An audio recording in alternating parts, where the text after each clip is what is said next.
Bismillahirrahmanirrahim. Assalamualaikum semuanya, senang sekali bisa berjumpa kembali ya. Kali ini kita akan membahas tentang persiapan kuliah ya.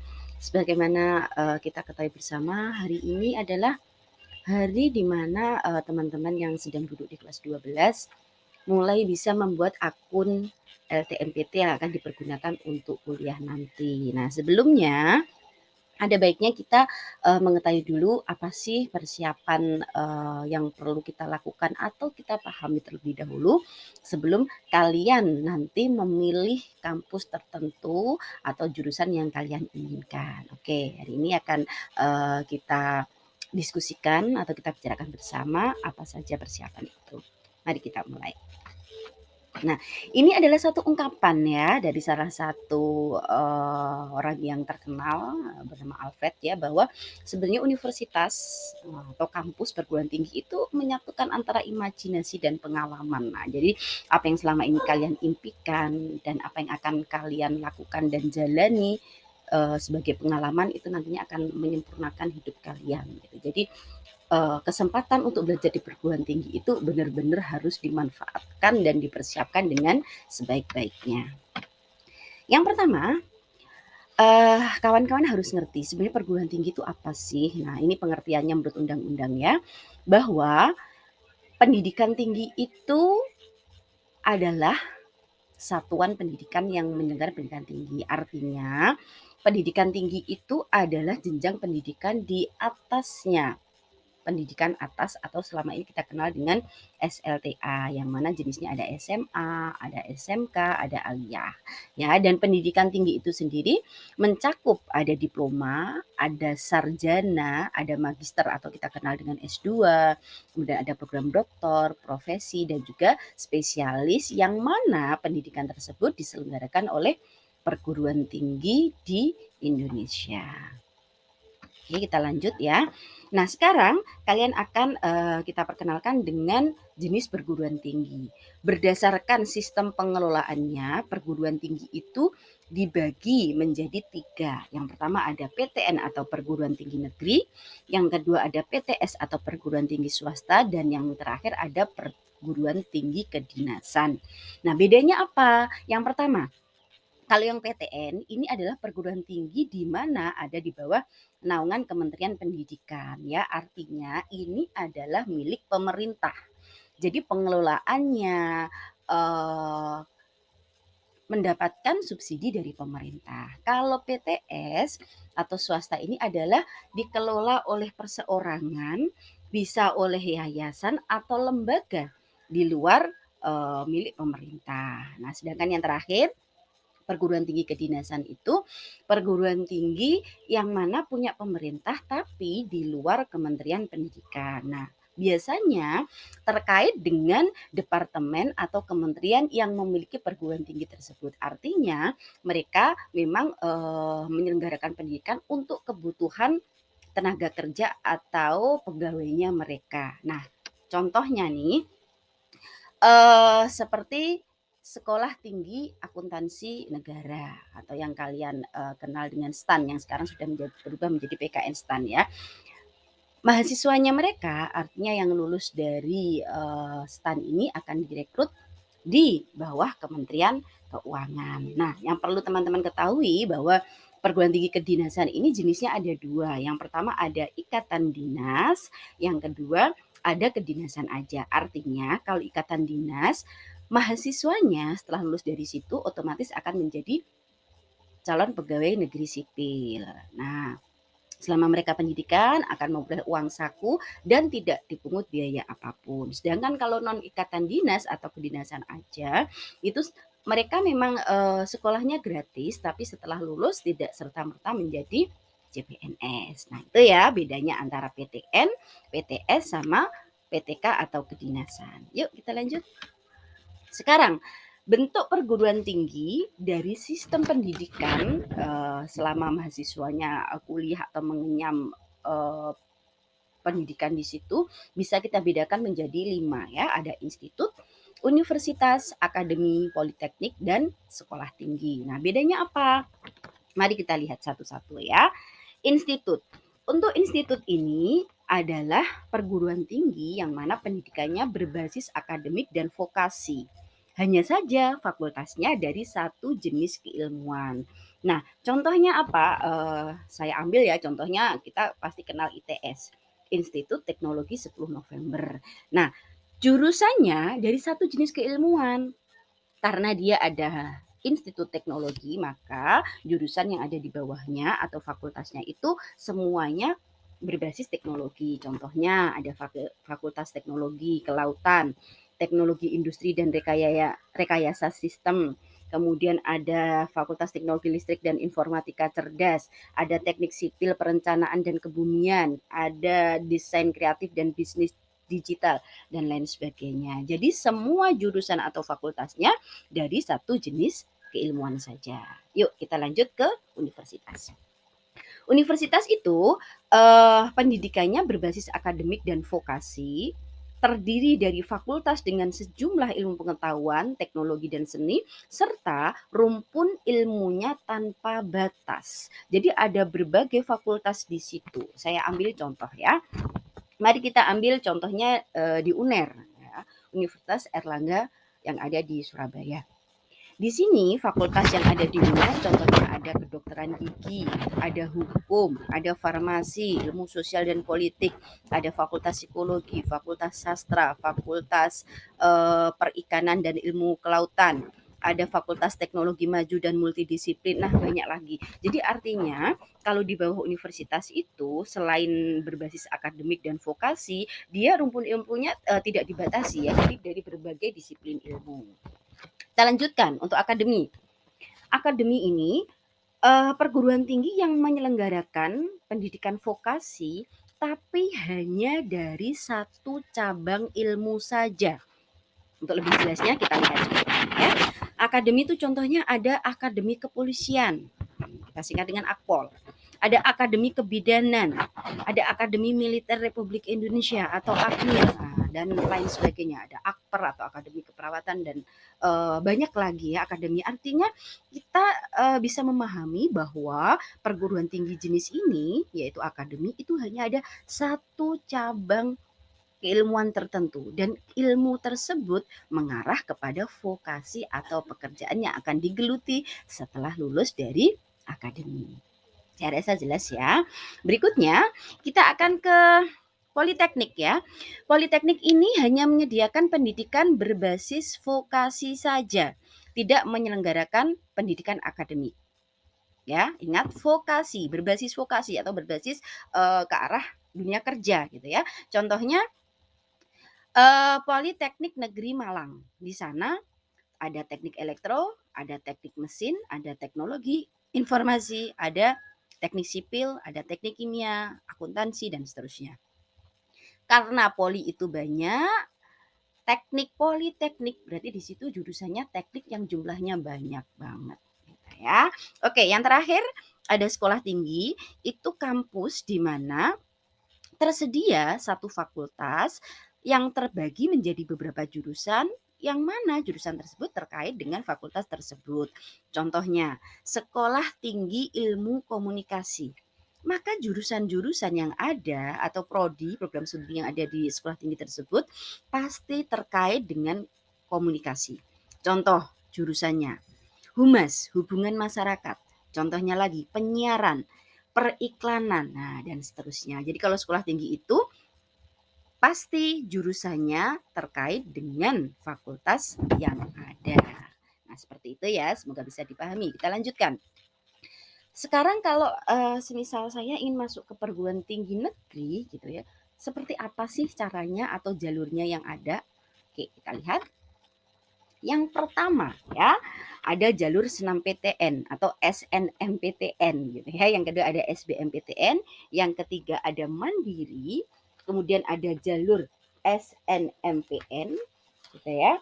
Kemudian berikutnya yang terakhir ada ujian masuk kedinasan atau disingkat dengan UM, kedinasan. Nah, kita akan bahas satu-satu. Yang pertama, SNMPTN atau Seleksi Nasional Masuk Perguruan Tinggi Negeri. Ini adalah jalur pertama yang bisa dilalui oleh seseorang yang akan masuk ke perguruan tinggi negeri tanpa tes tertulis, karena ini disebut juga dengan jalur undangan ya, dengan menggunakan nilai akademik atau nilai raport gitu ya, dan prestasi. Ini adalah jalur prestasi. Nah, siapa yang bisa mengikuti ini? Yang bisa mengikuti adalah mereka peserta didik atau siswa yang akan lulus di tahun yang sama dengan pelaksanaan SNMPTN tersebut. Jadi kalau misal yang bisa ikut SNMPTN di tahun 2022, ya mereka kelas 12 yang akan lulus di tahun 2022 gitu ya. Terus kemudian SNMPTN ini bisa diikuti oleh peserta didik yang eligible atau yang berhak. Siapa saja yang berhak dari tiap sekolah? Yaitu dilihat dari akreditasinya ya. Untuk akreditasi sekolah dengan predikat A bisa 40% terbaik, 25% untuk akreditasi B, dan hanya 5% untuk akreditasi C. Pada jalur SNMPTN ini bersifat gratis, artinya tidak ada biaya ya. Kemudian kuotanya per fakultas, per universitas itu ada 20% ya yang diterima. Nah, oke. Di SNMPTN ini kalian bisa memilih 2 prodi dari 1 PTN atau 2 prodi di 2 PTN gitu ya. Tapi jika kalian mengambil 2 prodi, salah satu prodinya atau salah satu jurusan yang kalian pilih itu harus ada di wilayah sekolah kalian berada gitu ya. Jadi kalau misalnya sekolah kalian ada di wilayah Jawa Timur gitu ya, jadi salah satu kampusnya harus ada di Jawa Timur. Tapi jika kalian hanya memilih satu program studi saja atau satu jurusan ya, maka kalian bisa memilih dimanapun. Nah, kalian harus memperhatikan dan benar-benar mempertimbangkan jurusan yang akan kalian masuki. Kenapa? Begitu kalian masuk ke SNMPTN ini dan dinyatakan diterima, maka kalian tidak diizinkan lagi untuk mengikuti seleksi SBMPTN. Jadi kalian harus hati-hati ya, harus benar-benar tahu jurusan yang mau kalian masuki, dan jika kalian ragu kalian boleh minta bantuan kepada guru BK kalian. Oke, kita ke jalur yang kedua. Ada SBMPTN. SBMPTN seleksi bersama masuk perguruan tinggi negeri. Ini adalah jalur tes tertulis.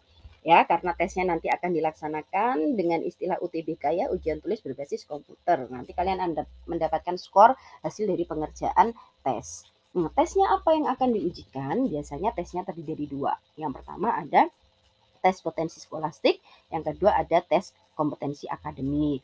Untuk tes kompetensi akademik ini terdiri dari saintek dan sosial, sesuai jurusan kalian ya. Artinya jurusan yang mau kalian tuju apa? Apakah masuk dalam rumpun saintek atau IPA, ataukah masuk dalam IPS, ataukah masuk dalam IPC. IPC itu artinya kalian memilih tes dengan mata pelajaran yang diujikan itu ada saintek, ada soshum, tapi nanti pilihan jurusannya lebih banyak. Misalnya untuk saintek atau IPA itu nanti kalian boleh memilih 2 prodi, untuk IPS 2 prodi, tapi kalau untuk IPC bisa 3 prodi atau 3 jurusan. 2 jurusannya bisa IPS, 1 IPA, atau bisa 2 IPA, 1 IPS gitu ya. Jadi memang IPC lebih banyak pilihannya atau lebih banyak kesempatannya karena yang diujikan juga semakin banyak pula gitu ya. Jadi memang butuh usaha yang lebih. Oke.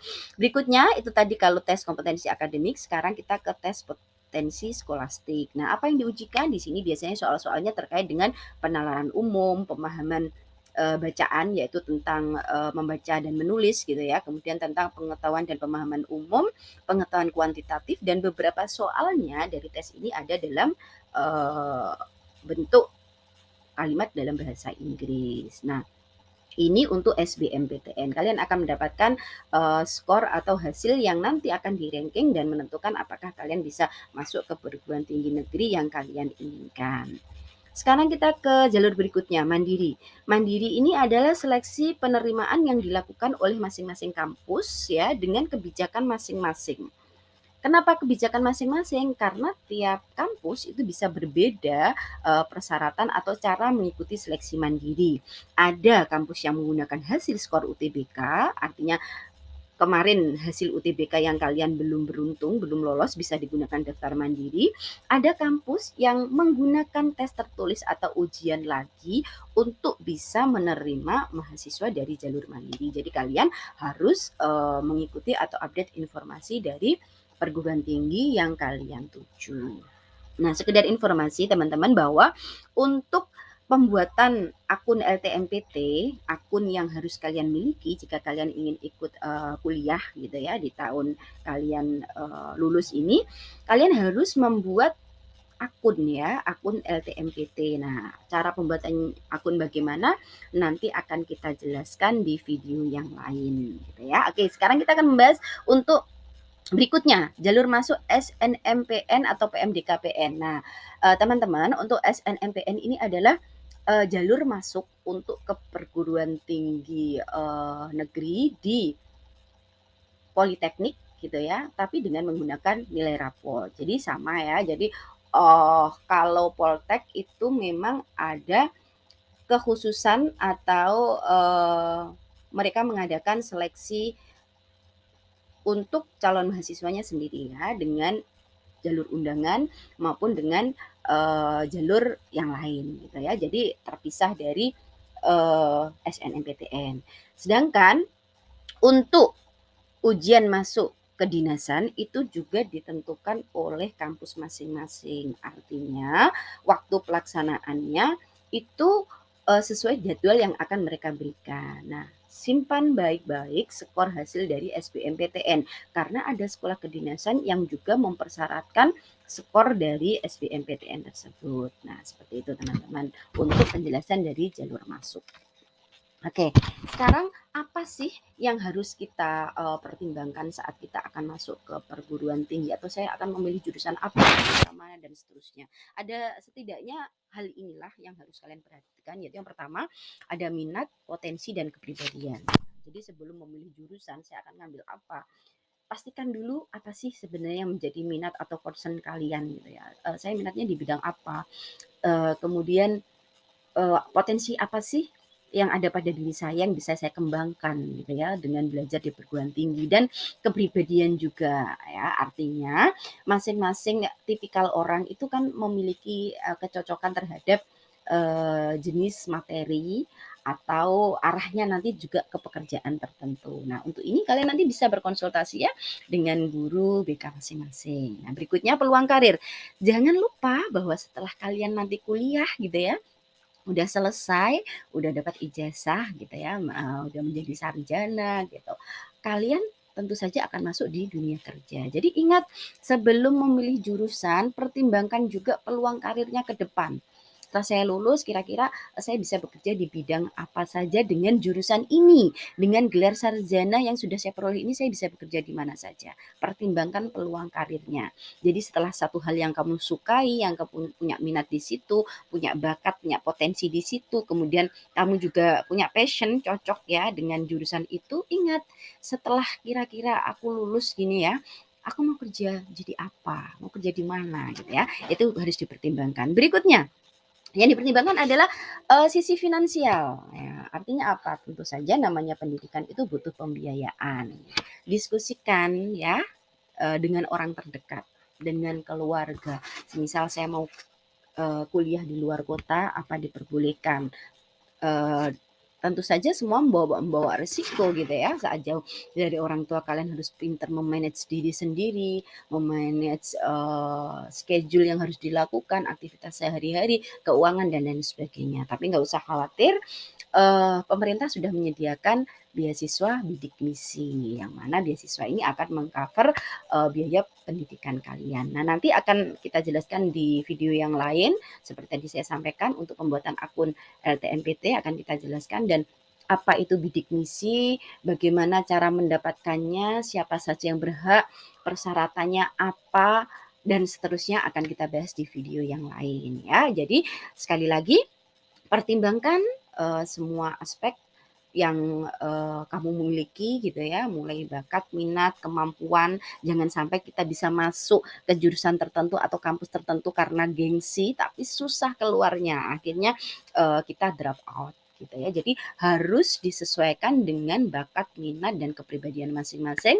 Pertimbangkan karirnya, bagaimana dari sisi, finansial atau dari sisi keuangan dan support dari keluarga atau orang-orang terdekat. Nah, seperti itu. Ingat, jika kamu, membutuhkan pertolongan, butuh diskusi, bertanya, jangan segan-segan untuk menghubungi guru bimbingan dan konseling yang ada di sekolah kalian masing-masing ya. Itu saja, diskusi kita pada kesempatan kali ini. Kita akan lanjutkan dengan video-video yang lain yang akan menjelaskan lebih detail apa sih yang harus kamu persiapkan untuk, membuat akun LTMPT, kemudian untuk mengajukan beasiswa bidik misi dan lain sebagainya. Semoga bermanfaat. Terima kasih. Assalamualaikum warahmatullahi wabarakatuh.